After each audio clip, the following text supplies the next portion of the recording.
OK. Nous allons continuer ce chapitre qui parle qu'on a vu ensemble la semaine passée, le célibat. Et le célibat, c'était une bonne chose. On a vu les raisons pour lesquelles Paul a donné cela. Et c'est pas toujours une bonne chose, le célibat, mais ça peut être une bonne chose. On a vu ensemble les 3-4 raisons que Paul a données. Si vous pensez au célibat, mais je vous encouragerais d'acheter le CD, 1 pièce, et de l'écouter avant de prendre votre décision. Au verset 1 du chapitre 7, nous voyons pourquoi Paul va répondre à un paquet de questions qui va aller jusqu'au chapitre 14, 15. C'est qu'il avait reçu une lettre de la part de l'Église, et dans l'Église, il avait transmis à Paul, de parler des gens, des questions qu'ils avaient sur leur cœur par rapport à la foi. Et Paul, chapitre 7, 8, 9, 10, va répondre aux questions par rapport à la liberté chrétienne, aux dons, à la résurrection. Il va parler beaucoup de sujets qu'on va tous étudier ensemble en s'en allant. Et ce matin, on va voir ensemble la suite du chapitre 7 où ce que Paul va répéter à quelques reprises, « Restez comme vous étiez le jour où vous avez été sauvés. » Depuis que je suis chrétien, depuis que je travaille au niveau de l'évangélisation, à plusieurs reprises, il y a des gens qui sont venus me voir et m'ont dit « Je me demande bien pourquoi le Seigneur ne m'a pas sauvé avant. » Je pense, quand je dis ça, je pense à une femme que j'ai eu le privilège de travailler à ce qu'elle accepte le Seigneur. Quand elle a accepté le Seigneur, elle a dit « Ah, j'aurais donc aimé que le Seigneur me sauve il y a un mois. » Parce qu'il y a 3 semaines avant, elle avait parti de chez elle, elle avait abandonné son mari et ses 3 enfants. Elle avait été vivre avec une femme. Elle avait des problèmes avec la sexualité, elle avait été lesbienne. Elle avait accepté le Seigneur. Il dit « Ah, j'aurais donc aimé que le Seigneur me sauve avant. »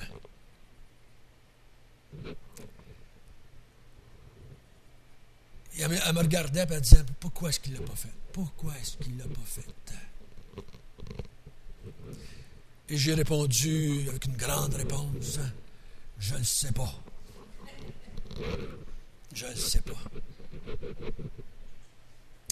Elle a fait tout son possible dans les mois qui ont suivi, dans l'année qui a suivi, pour retourner chez elle avec son mari et ses enfants. Lui a barré la porte avec un cadenas. Il a rentré une autre femme dans la maison, puis il dit « Tu ne reviendras jamais ici de ta vie. C'était fini. » C'est encore fini d'ailleurs. Même si ça fait plusieurs années, c'est une dizaine d'années de ça, je ne sais pas plus. Pourquoi ne m'a-t-il pas sauvé avant? Un homme qui est venu me voir un moment donné, avec lequel on avait encore travaillé à Victoriaville cette fois-là, 78 ans, il a accepté le Seigneur. Ça faisait 30 ans passés que sa femme était chrétienne. Puis il disait, pourquoi est-ce que je n'ai pas été assez intelligent pour accepter le Seigneur plus vite que ça? Pourquoi est-ce que le Seigneur ne m'a pas aidé à comprendre plus vite que ça? On peut se poser toutes sortes de questions, n'est-ce pas? On peut se poser toutes sortes de questions. Et on n'a pas de réponse.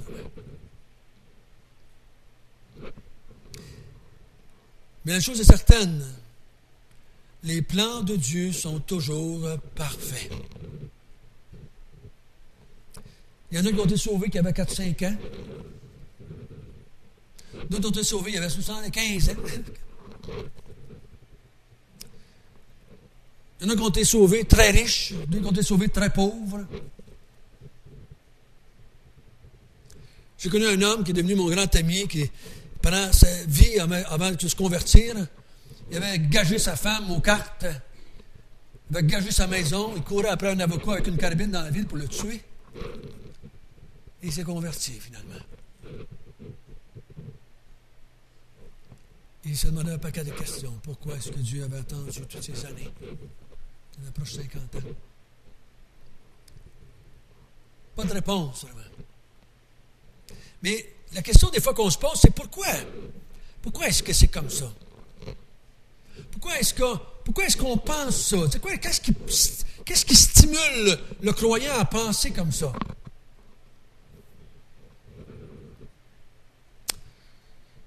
Parce que des fois, on pense qu'on serait mieux, on serait en meilleure position, on pourrait faire mieux, on aurait fait mieux. On pense qu'on aurait pu agir plus pour Dieu, faire de plus grandes choses pour lui. Si on avait été sauvé jeune, si on avait été sauvé plus vite, ou avant de divorcer, ou avant de se séparer, ou avant de faire ci, ou avant de faire cela. Mais Paul, il dit, restez comme vous étiez le jour où vous avez été sauvés. Qu'est-ce qu'il veut dire par là? Qu'est-ce qu'il veut dire?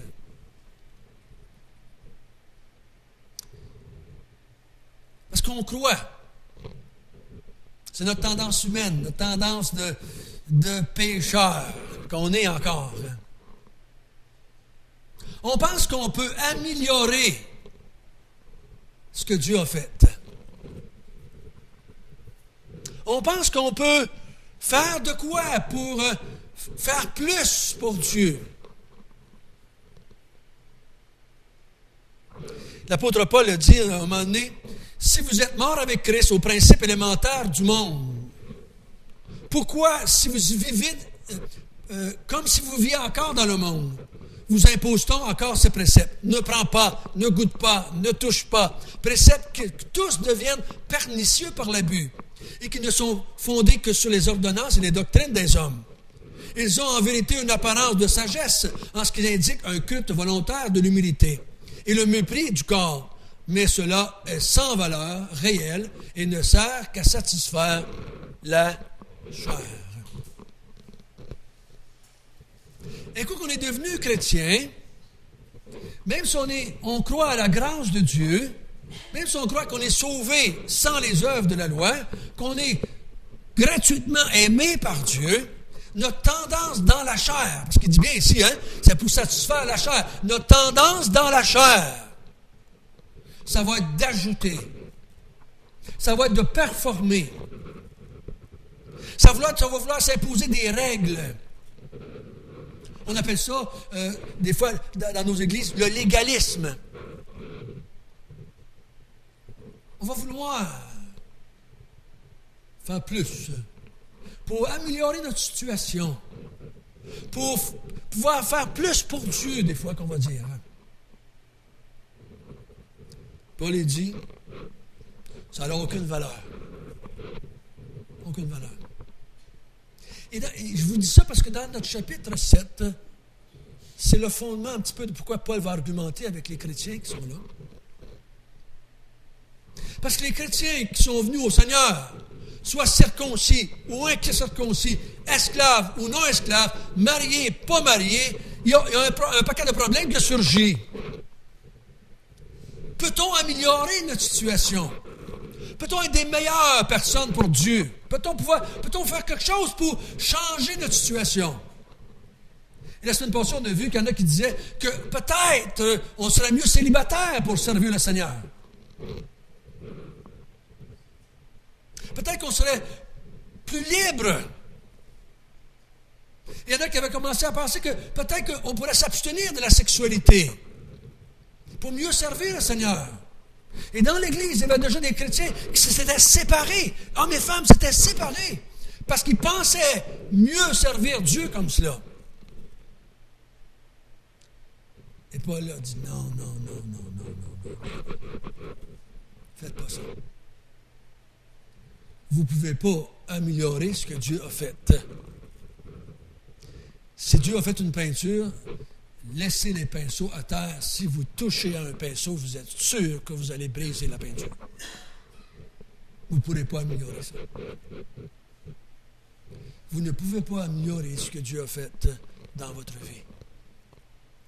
Si vous le pouviez, qu'est-ce que vous allez faire? Vous allez vous glorifier. C'est sûr et certain. Si vous pensez que vous pouvez faire de quoi? C'est sûr et certain que vous allez faire ce que Paul va dire ici. C'est un orgueil de la chair. Vous allez vous glorifier, vous allez vous en vanter. Parce que vous allez faire des choses que d'autres ne font pas. Vous allez vous penser meilleur que d'autres personnes dans l'Église. aussitôt que vous commencez à vous comparer avec quelqu'un, qu'il soit chrétien ou non chrétien, c'est toujours parce que vous voulez vous vanter. Et moi aussi. Parce que dans le fond, tout ce que vous avez, vous l'avez reçu. Et Paul dit, si tu l'as reçu, pourquoi est-ce que tu t'en vanterais? Tu peux pas. C'est quelqu'un qui te l'a donné. Donc, tu ne peux certainement pas t'en glorifier. L'apôtre Paul, au verset 17, on va en lire un petit bout, si vous voulez bien, à partir de ce verset-là. Seulement que chacun marche selon la part que le Seigneur lui a faite, selon l'appel qu'il a reçu de Dieu. C'est ainsi que je leur donne dans toutes les églises. Quelqu'un a-t-il été appelé étant circoncis? Qu'il demeure circoncis. Quelqu'un a-t-il été appelé étant incirconcis? Qu'il ne se fasse pas circoncire. La circoncision n'est rien et l'incirconcision n'est rien. Mais l'observation des commandements de Dieu est tout. Que chacun demeure dans l'état où il était lorsqu'il a été appelé.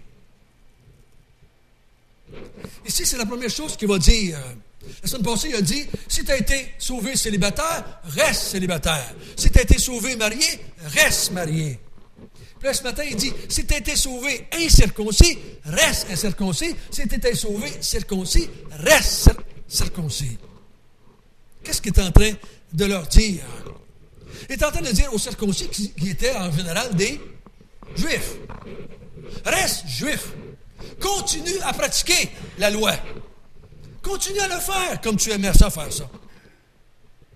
Ça n'empêche rien. Continue à aller au temple. Tu veux y aller au temple? Vas-y au temple. Paul y est allé au temple lui-même. Il était arrêté dans le temple. Parce qu'il venait d'aller faire des sacrifices pour le vœu qu'il avait fait. Il t'a sauvé à ce moment-là. Ça fait longtemps qu'il t'a sauvé. Il dit aux Juifs, continuez à pratiquer la loi si vous voulez la pratiquer. Continuez à aller au temple si vous voulez faire des sacrifices. Allez-y. Pas de problème avec ça. Il n'y a pas de problème avec ça pour Paul. Mais il dit aux incirconcis, vous n'êtes pas obligés, vous autres, d'y aller, par exemple. Vous autres, il dit, vous êtes incirconcis? Restez circoncis. Vous n'avez pas besoin de pratiquer la loi. Vous n'avez pas besoin de vous faire circoncire. Vous savez, ça a fait un grand débat à Antioche, on l'avait vu ensemble. La circoncision. Ça a été toute une histoire dans les premiers siècles de l'histoire. Les chrétiens juifs avaient de la misère avec ça. Ils voulaient que tous les inconvertis se fassent circoncire et pratiquer la loi. Et Paul dit, ben non. Il dit, vous ne serez jamais un meilleur chrétien si vous pratiquez la loi. Et vous ne serez jamais un moins bon chrétien si vous ne la pratiquez pas. Restez comme vous êtes, il dit. Restez comme vous êtes. Vous savez, il n'y a pas de plus libre que les chrétiens. On va voir ça un peu plus loin. Tout est permis. Vous allez dire, wow, François! Tout est permis! Wow, t'as pas le droit de dire ça. C'est pas tout est permis pour les chrétiens. Tout est permis. Alors ça, je ne vous ai pas dit qu'est-ce que ça voulait dire, mais Paul le dit. Il a pris ces mots-là. Tout est permis. Tout n'est pas utile. Tout n'est pas obligé. On n'est pas obligé de faire rien. C'est pas obligatoire, mais tout est permis. Ce qui est important, c'est ce qui se passe entre les deux oreilles.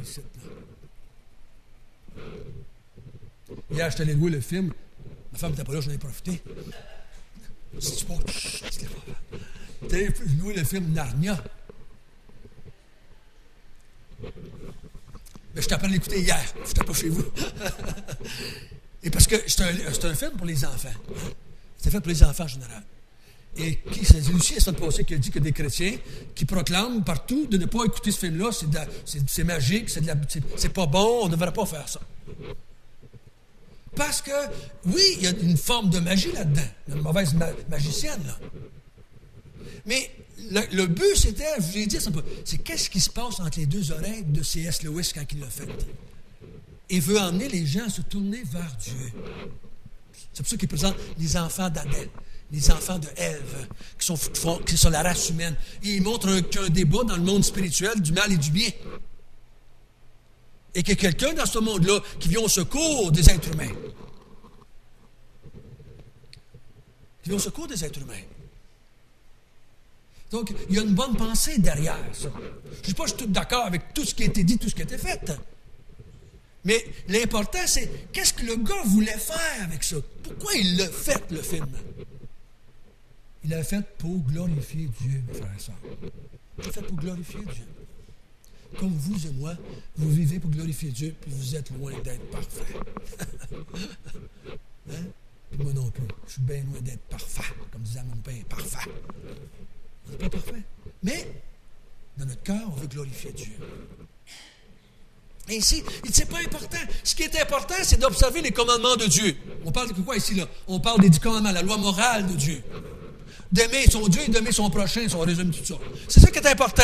Comment tu vas le faire, quand tu vas le faire, de la manière que tu vas t'y prendre, ça, c'est ton affaire. Moi, je n'ai pas à juger ça. Si tu n'aimes pas ton épouse ou ton conjoint, ça, je peux te parler de t'encourager à ça. Mon garçon, il me voit au restaurant. Papa, il dit, j'ai écouté une cassette que tu as faite, puis j'ai bien aimé ça quand tu t'as dit, tu n'as pas à me dire comment aimer ma femme. Ah, j'ai aimé ça. Oui, j'ai aimé ça. Mais il dit, tu peux m'encourager à aimer ma femme. Mais ne me dis pas comment le faire. C'est pas ton affaire. C'est mon affaire, ça. Mais tu peux m'encourager que je puisse aimer Denise. Tu peux prier pour moi pour que je puisse aimer Denise. Mais tu ne peux pas me dire comment aimer Denise. Hein? Parce que moi, je ne suis pas toi. Et Denise, ce n'est pas ta femme. C'est la mienne. Chacun va être libre de comment faire ces choses-là. Et s'il dit, tu n'as pas d'être circoncis, et tu n'as pas à être incirconcis, c'est pas important. C'est pas important. Deuxièmement, ou troisième, ce qu'on avait vu la semaine passée, on va lire à partir du verset 21. Je pense qu'on était rendu là. Oui, verset 21.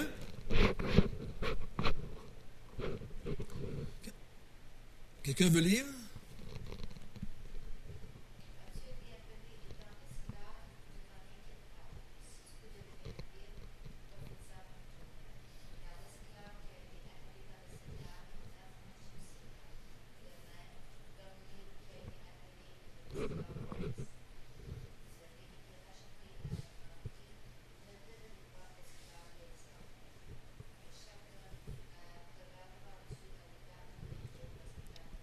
Merci.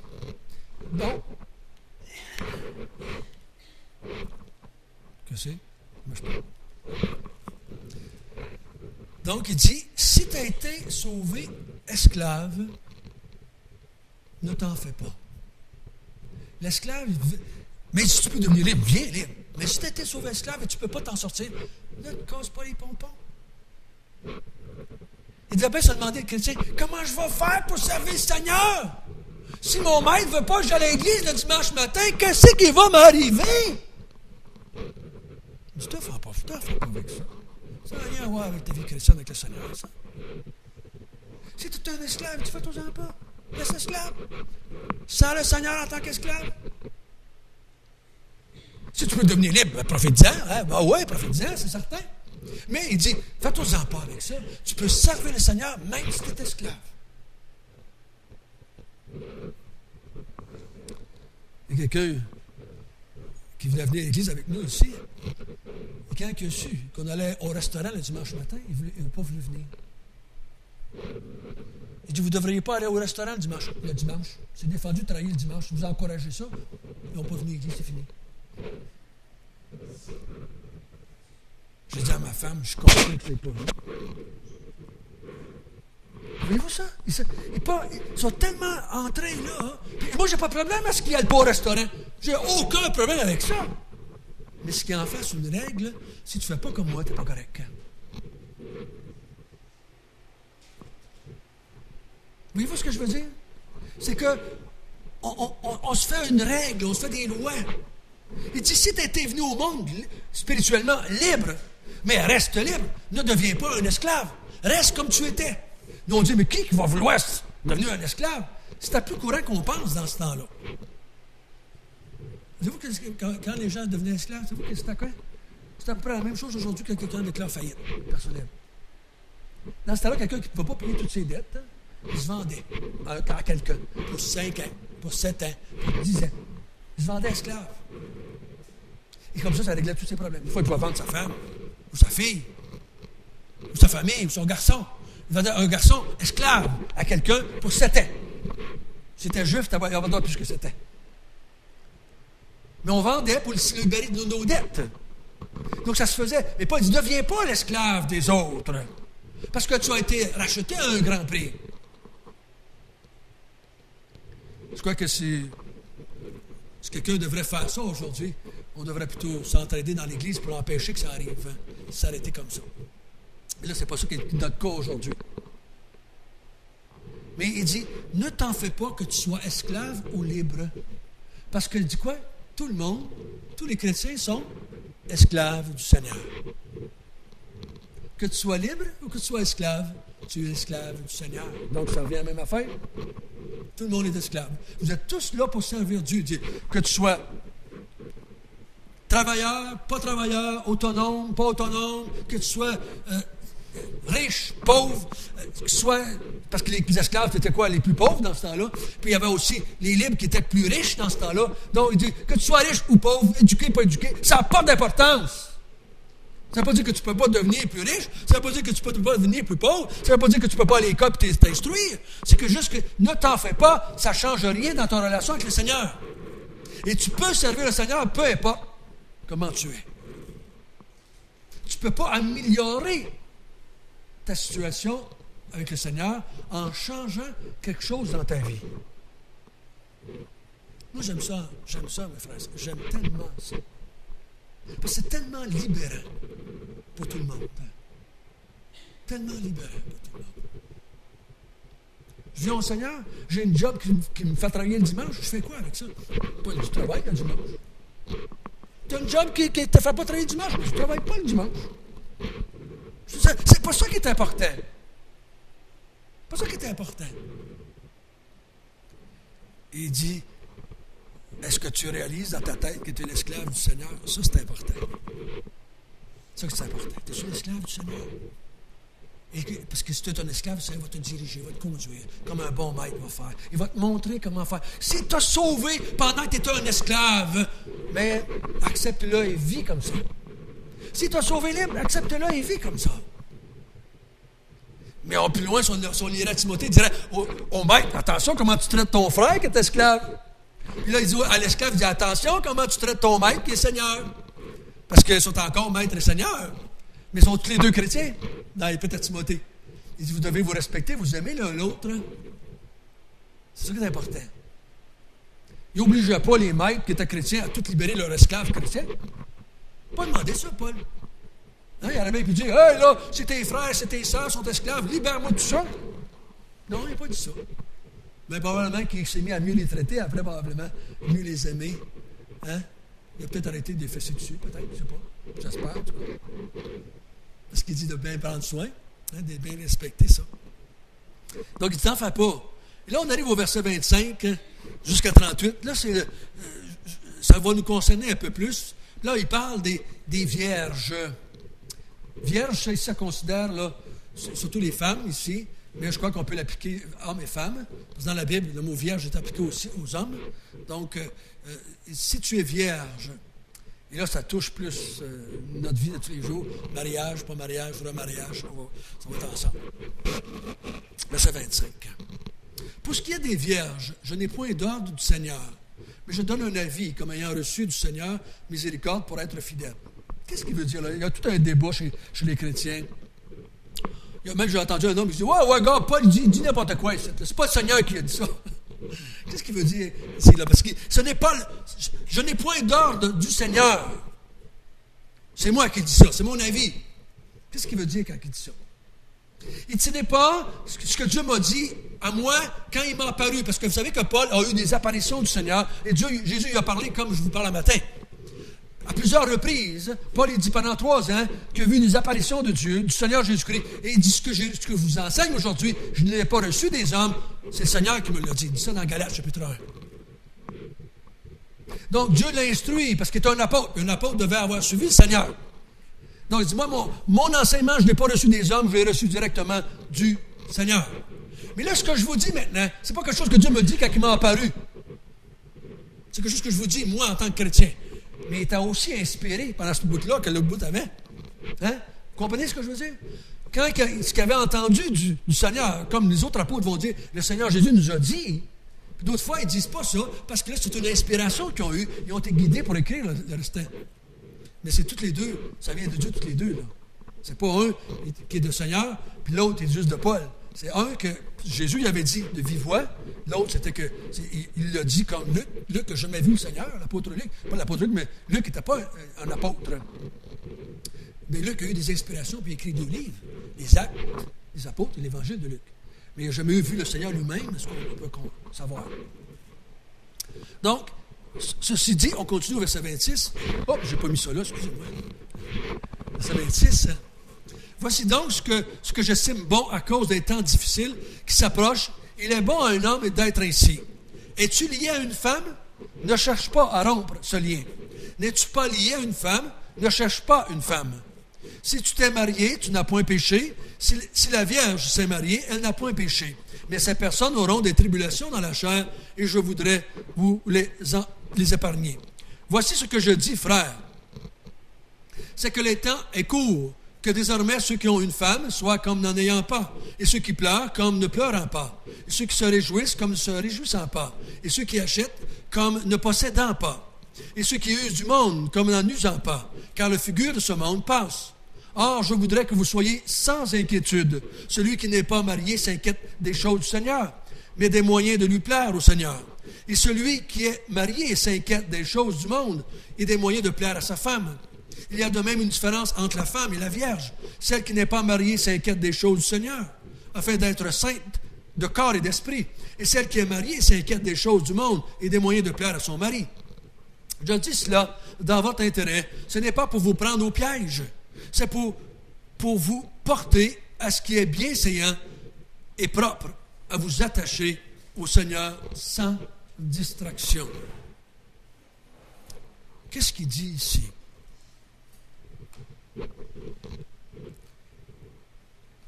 Pourquoi est-ce qu'il dit aux vierges, hommes et femmes, qui ne sont pas mariés, il leur dit quoi? Restez comme ça. Mais il dit, si vous vous mariez, vous n'avez pas péché. Mais il dit, je vous encourage à ne pas vous marier. Pourquoi est-ce qu'il leur dit ça? Il donne 2 raisons aussi. Il dit, premièrement, parce que vous allez avoir des tribulations dans la chair. Il dit, à cause des temps dans lesquels nous sommes, il dit, vous allez avoir des tribulations très fortes dans la chair. Et je vous ai épargné ça. De quoi il parle? Des problèmes conjugaux? Normal, de tous les jours? Je ne pense pas qu'il parle de ça. En tout cas, ça sera difficile à comprendre qu'il emploie le mot tribulation pour ça. Malgré que des fois, ça peut être des tribulations. Mais c'est pas ça qu'il parle, je crois, ici. Il dit, on est dans un temps difficile. Et le temps est court. Il dit à une deuxième fois. Qu'est-ce qu'il est en train de dire? L'Église, à ce moment-là, passait par des temps très difficiles de persécution. Il dit, à cause de cela, vous allez avoir des difficultés si vous êtes mariés. Mais il dit, vous empêche pas de vous marier. Mais je vous juste vous empêcher d'avoir des tribulations. De vous attacher au Seigneur, au lieu de vous attacher à votre conjoint.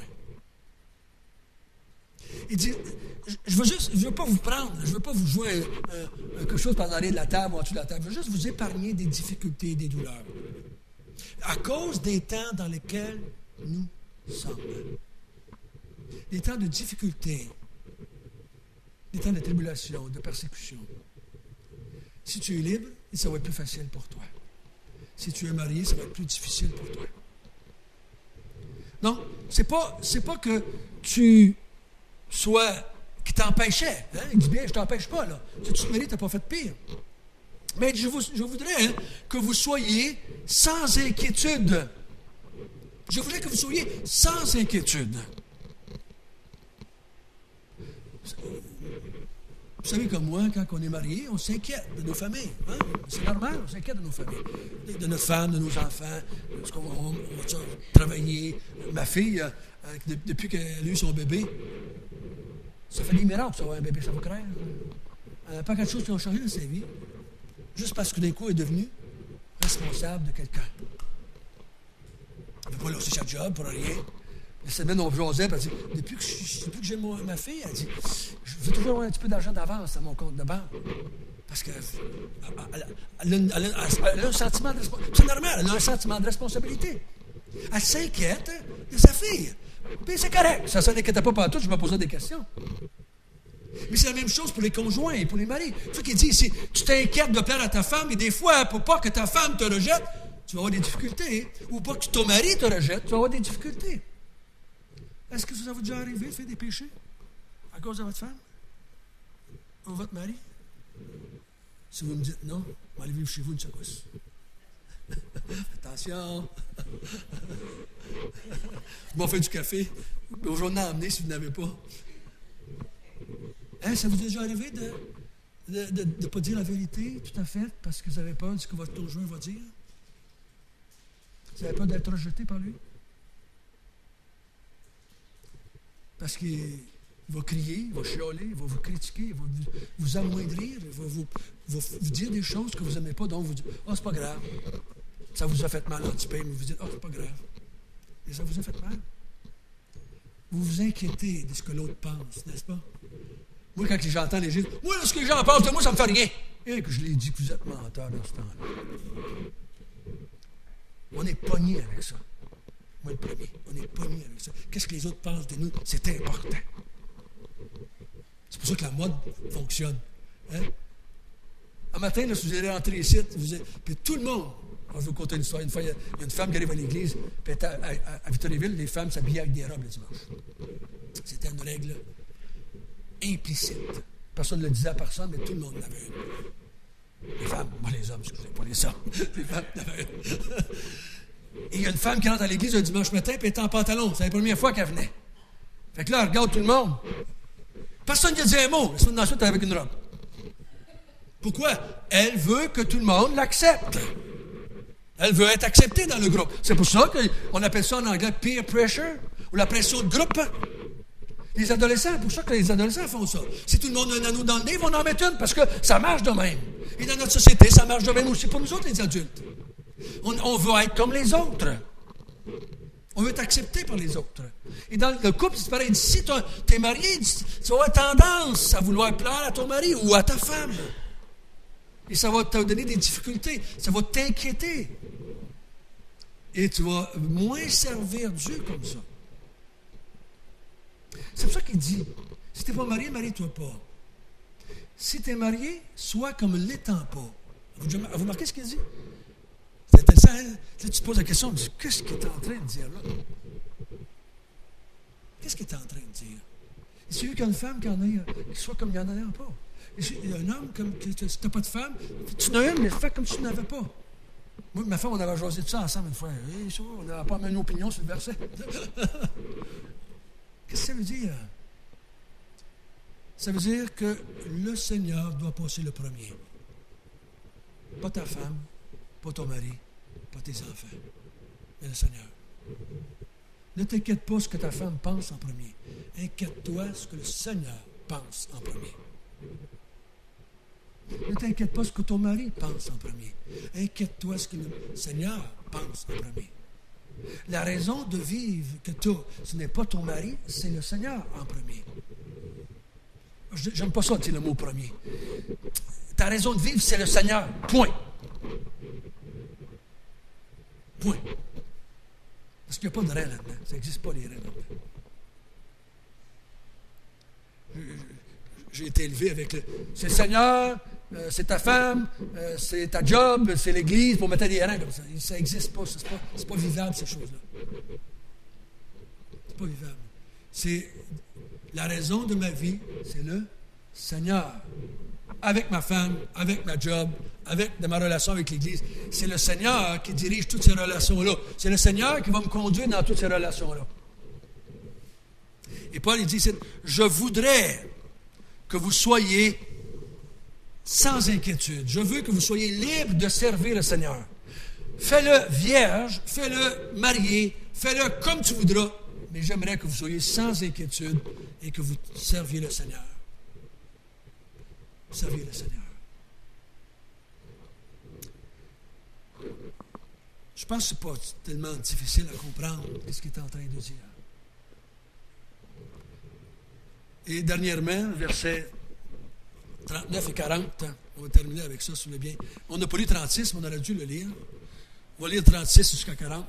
Si quelqu'un regarde comme déshonorant pour sa fille de passer l'âge nubile, l'âge nubile, ça veut dire quoi? Est-ce que quelqu'un a d'autres traductions? L'âge nubile, c'est l'âge de se marier. Il y avait une date butoir dans ce temps-là.